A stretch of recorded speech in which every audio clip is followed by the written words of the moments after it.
Është një ëmbëlsirë shumë e leduerore, shumë e freskët, shumë e shijshme, e për më tepër nuk është se ju mundon shumë. Për përgatitjen e kësaj ëmbëlsire na duhet 1 litër qumësht, 100 gram gjalp, na duhet 100 gram sheqer, 1 lugë gjelle me kakao edhe 100 gram miell. Në një tenxhere do hedhim gjalpin, ndezim vatrën edhe presim derisa gjalpi të shkrijë. Kam marrë lugën e drurit. Kjo është që ke shëmtuar në fakt, por nuk e gjeja atë tjetrën. Edhe ndihmojmë gjalpin që të shkrijë. Ndërkohë që gjalpi ka filluar të tretet, ne do hedhim edhe miellin. E trazojmë her pas here, sa të skuqet pak fare mielli. Do thoni ju, po qa ëmbëlsire kjo është qumështor? Është ngjashme me qumështorin në fakt, po ka ca sekrete. Në fakt për herë të parë kam provuar kur kam qenë në Turqi si recet, edhe ka 1-2 sekrete të vogla që i ndryshojnë shijen edhe e bëjnë shumë speciale si ëmbëlsirë, që unë do t'ju tregoj hap pas hapi. Pasi është skuqur pak gjalpi, do t'i hedhim qumshtin. Po gjithmonë duke e trazuar. 1 litër qumësht thënë. E mbas qumshtit do hedhim me një herë edhe sheqerin.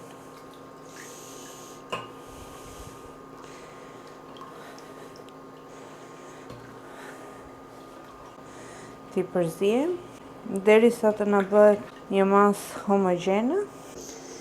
Ka filluar që të nxehet qumshi edhe të transhet masa. Sigurisht që do vazhdojmë që ta trazojmë gjatë gjithë kohës që mos të na ngjitet. Sigurohuni që ta trazoni nga të gjitha anët. Ndërkohë do fikim vatrën edhe do e përzihem edhe për pak minuta me nxehtësinë që ka. Edhe siç mund ta shikoni, është trashur edhe më tepër masa. Edhe masën e kemi gati. Tashmë do ta heqim nga vatra edhe do ta lëmë të ftohet. Pasi e kemi lënë të ftohet pak ëmbëlsirën, siç mund ta shikoni, është një piksur. Pastroj pak lugën e drurit. Dhe ashtu siç ju thash më herët, ka një sekret. Sekreti qëndron që do ta rajmë pak me mikser. Kjo ndihmon të bëhet e jetrajtshme edhe më homogjene.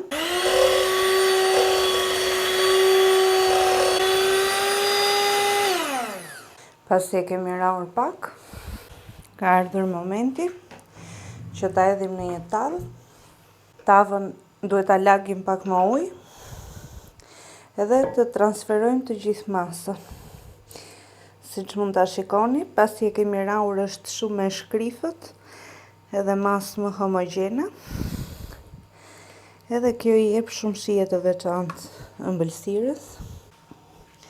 E përhapi mirë.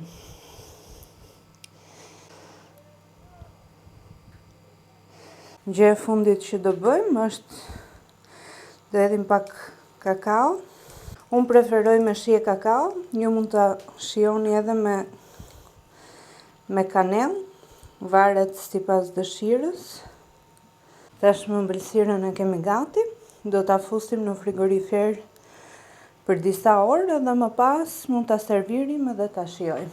Ja, dhe ëmbëlsirën tonë e kemi gati, pasi e kemi lënë disa orë në frigorifer, është fiks për t'u servirur edhe për t'u shijuar.